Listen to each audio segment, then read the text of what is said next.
folks, so it's Wednesday and we're on the sofa and there's a couple of things to talk about tonight. Very quickly I'll tell you, it's wide angle. I am filming on the DJI Pocket 3 for a change with a little freewheel 1/4 mist filter, just to give you a different perspective and to mix things up a bit so it looks a bit different perspective.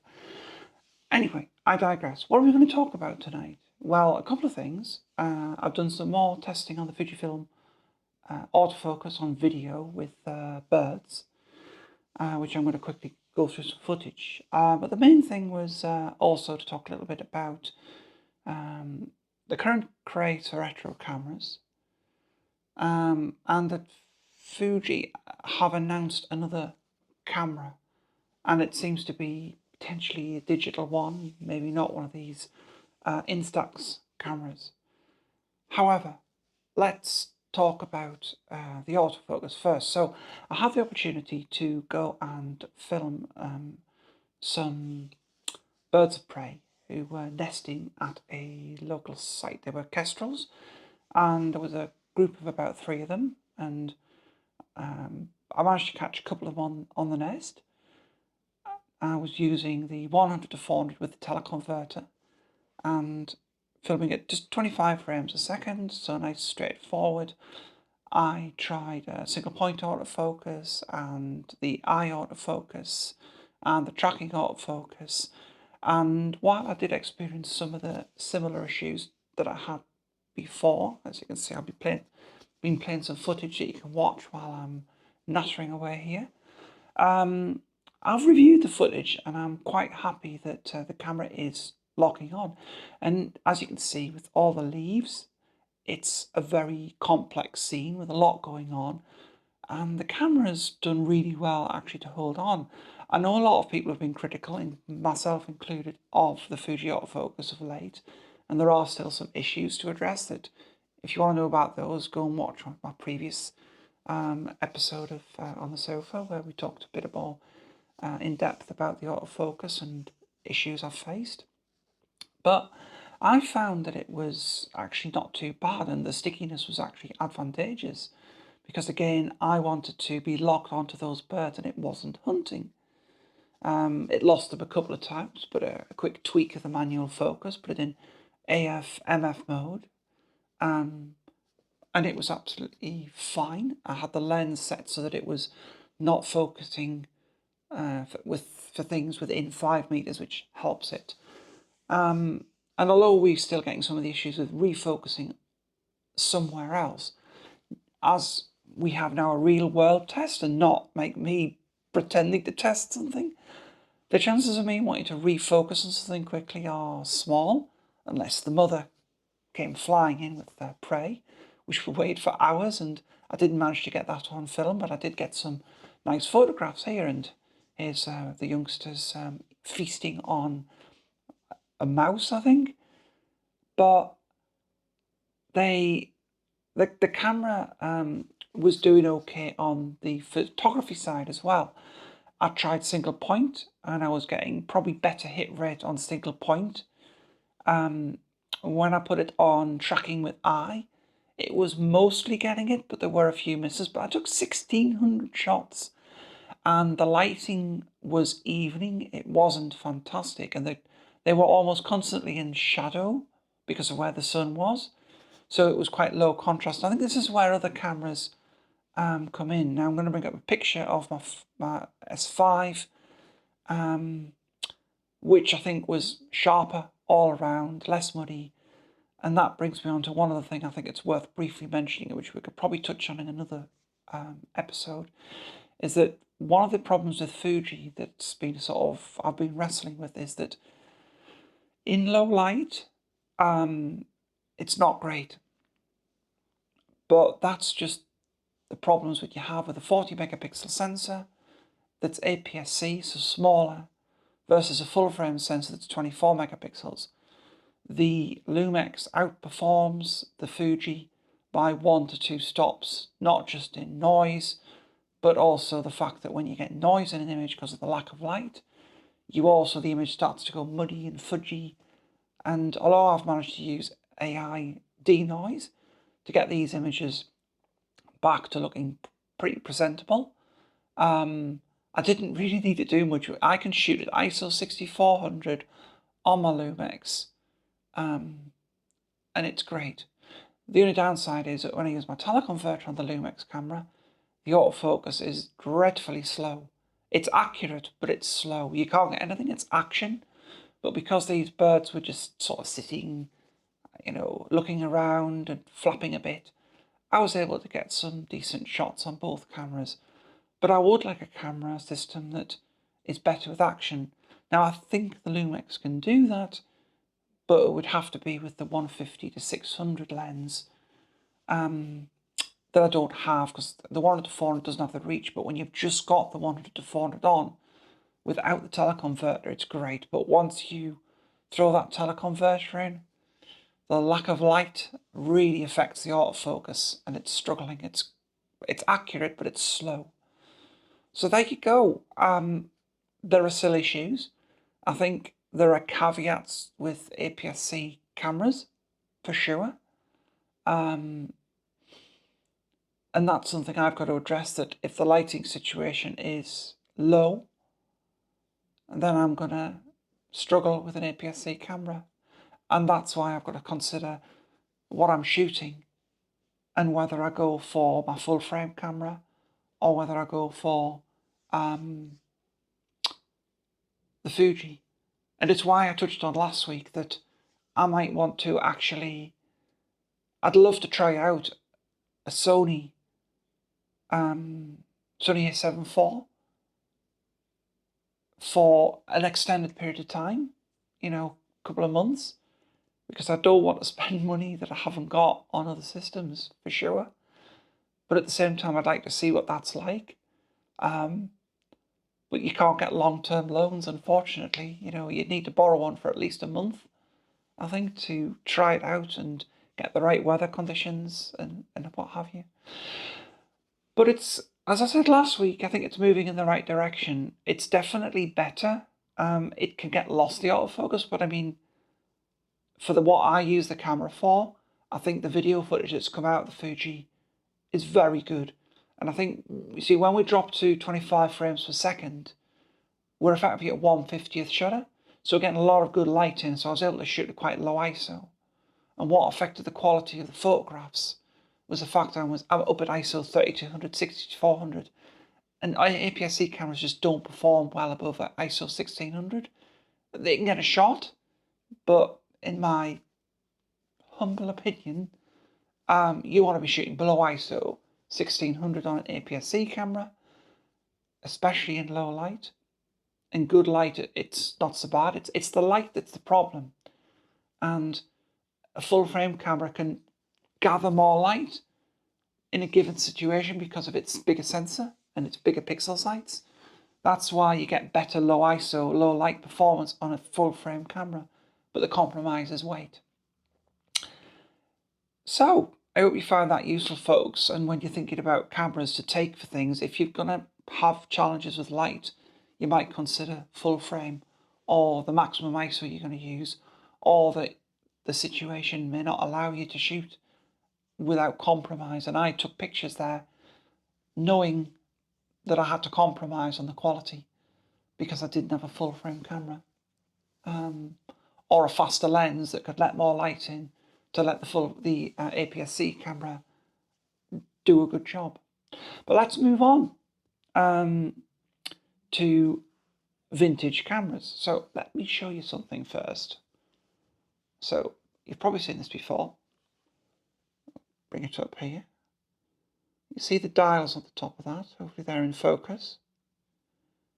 And of course, vintage cameras, film cameras, is what a lot of the craze, it started on TikTok, has come from compact cameras. In case, I have a compact camera.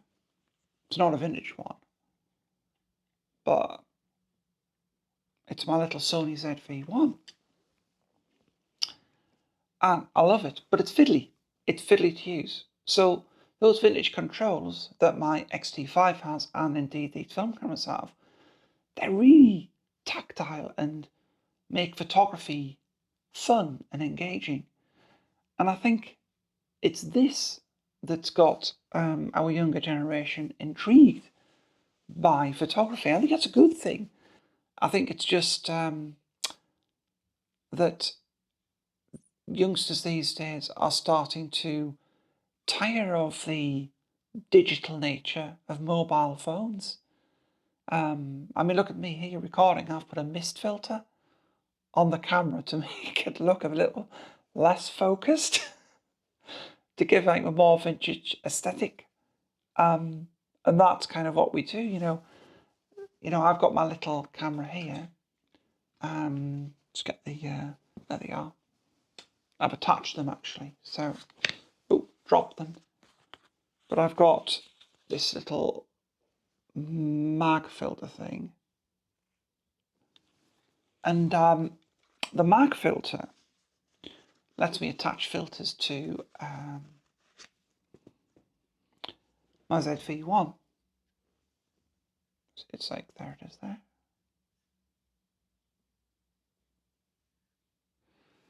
And I've got a mist filter on there because it lets me get that aesthetic that an old lens has. And the rumour that Fuji is bringing out this camera, I'm thinking, well, what could it be? So here's where the fun starts for us. First of all, I want you to comment below and speculate what you think Fuji could be launching. I mean, there's a whole exciting time for cameras because Nikon have launched vintage cameras. God knows who else is going to. I think Sony just announced the launch of the ZV-2 for creators, which is quite a clinical camera. But what do you think that Fuji are going to create? They've got an awful lot of Instax, including a wide-angle one they released recently. So surely they've done all the Instax. Pentax released a film camera and charged £500 for it, which I think is a lot when it's a fixed lens. So my thoughts, and this is what I'll think. So look up a camera called the Fuji X10 or the X20, and I think they did an X30. I'm pretty certain they did 3 in that camera series. These cameras came out about 10 to 15 years ago, around 2000. I think it was 2012, so let's say 12 years ago. Now, I bought one for my daughter for a Christmas present, and when I look back, I think it was about 2018 actually, quite some time ago, and I paid £90 for it. Bargain. And she loves it. She takes it everywhere, and she's of this generation. Vintage dials, little viewfinder, optical viewfinder. They were about £400 when they were new, £400, and they've got quite decent 2/3 sensors. They're not quite 1 inch, but they're a decent size, and fantastic little cameras. I mean, I would love one, and I would buy one because I'd rather have it to the ZV-1 as a little camera to, if I go on a run, have something like that, because I love the vintage aesthetics. But I can't justify spending £500 on something that I knew I could buy just 5-6 years ago for a fifth of that cost. So I'll wait to see what they bring out, because you've got things like Olympus did the Pen, and they did bring out a new one called the Pen EP7, which is they're two fairly affordable-ish cameras, about £800, and they're lovely and they're vintage, and I would have those. But my heart is with Fuji in many respects.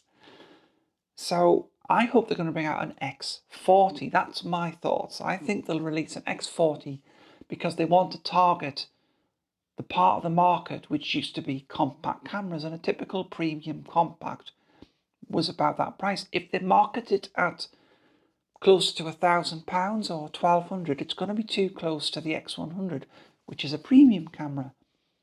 It just needs to have, I think it'll have a 1-inch sensor, probably borrowed from this camera. Probably going to be borrowed from the Sony. Why not? Sony make most of the sensors these days. 1 inch is kind of that sweet spot. It'll let them keep the camera compact. I'm hoping, let me just show you this again. Let's get this to focus on here. Now you see the dial there, and you can see there's an insert. Let's just rotate so the light isn't on it. There's an insert for the film speed. This is what the X100 had. You lift it up and you twist it round, and it's for the light sensor on that camera so that it's set correctly, because there's an actual light sensor on that camera that works. That was the bit that was broken when I got that camera, and I fixed it. It was all furred up with corrosion from a dead battery. Cleaned it all out and it worked, and it's very accurate. I've used that camera and had film developed. But I digress. It's little aesthetics like that that make the camera so tactile, that bring the days of film back, which we don't necessarily want to shoot film because we want instant results still. But at the same time, we want to have all the lovely film simulations and put mist filters on and do effects and play around with stuff. And that's what makes it all exciting. That's what makes photography fun for the younger generation. They just want to go out and take pictures of stuff and download it instantly to their mobile phone and enjoy it. And I think that's by putting the dials on the camera. That's what I'm hoping. It's almost I want Fuji to create this. But that's what I'm hoping they create. This little camera that has the little dials on, a decent viewfinder. I don't think you'll get a hybrid optical one. It would be nice if you could, but I can't see that coming in if the price point's lower. And definitely got to be under £800, maybe £500-600 to compete with the Pentax film camera. And I think if it's about the size of the ZV-1, maybe a little bit bigger, to fit on those lovely dials to make it really easy to use, it'll need a flip out screen. Please, Fuji purists, photography purists, do not shoot me down. I know the flip up screen is better for photography, but this camera's not for us really. This camera's for the younger generation, and they also want to be able to record themselves with good video. The one thing it does it all that's not a mobile phone, so it has to have a flip out screen and not a flip up screen, which is better for photography. And a two-way one, flip out, flip up, is too easy to break. It has to be quite robust. I think if it's got a flip out screen, like the Olympus Pen did, which came out many years ago, which is a lovely camera, that's what we're missing. Something that's around £500-600 is the X40, and I think that's what the craze is about. They love the fact that these cameras are not perfect. Compact cameras, any vintage compact cameras selling like hotcakes, but only ones with fixed lens. You can pick up a Nikon 1 for next to nothing. But it's interchangeable lens. They don't want interchangeable lenses. And the X10 series, X20, X30, I think they had around about a range of about 24 to 105 full frame equivalent for the lens. That's a perfect focal range, and it was f2.8. I think it was f2 to f2.8. Lovely shallow depth of field, beautiful for portraits and background separation. So imagine if they could put an f2.8 lens on that, have a focal range of around 24 to 100 millimeters, which is the perfect portrait focal length, perfect for landscapes. The only thing it wouldn't do is wildlife, but hey, you need a specialist camera for that.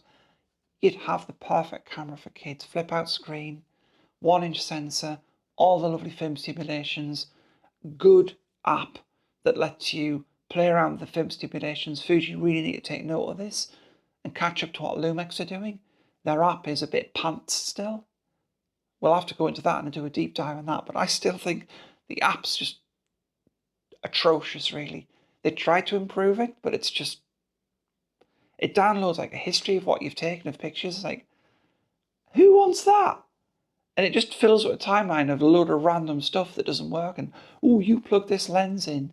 No, give us an app that can download and print the pictures to a little Instax printer so we can have fun. Give us something that we can instantly just one button transfer the picture that's been processed in camera to our phone so we can share it on social media. Better still, let the camera share it direct to social media via your mobile phone when it's set up as a hotspot. There's no reason why this can't be done. And this is, I think, what kids want. And this is the ideal mix of technology that the kids kind of like versus this lovely organic vintage style cameras that they're craving, and give them what they want. I think it's beautiful that kids are wanting to go back to real cameras where they can learn photography, and that is one of the beauties of the Fujifilm system, is the dials are very similar, and they need to make them very similar. None of these film simulation dials, that can be done by a button and a menu and a touchscreen. The kids love touchscreens, remember. Don't give them a film simulation dial. Give them a dial which does ISO and shutter speed and all the things they need to learn. And I think they'll appreciate that. They're already using old cameras like that. They love the X100 series, so the X10 is the logical step. It got for £600. I'd buy one. I would prefer one because of the zoom, because of the flexibility the zoom gives me. So if I want to hike really light and I just want to take one camera, the X100 is a bit restricting. Sometimes it's nice to have a telephoto, and you don't get that with the X100, and it's quite a big camera. But if you could give me a miniature version of that with a zoom lens, ooh, you're laughing. And put the nice long life battery in it as well. The one that goes in the XT5, the I can't remember the number. Anyway, folks, I've rambled on enough. I hope my thoughts were interesting to you. Again, I would really like to know in the comments below what you think of this whole thing of youngsters getting back into cameras, what you would like to see. It doesn't have to be Fuji, if Nikon, you would like Nikon, or Canon you shoot and you're really interested in that. Post below your thoughts on what you would like to see for the perfect camera, and fingers crossed we get something that's really cool. Anyway, hope you like the wide angle, and I'll catch you all later, folks. Bye.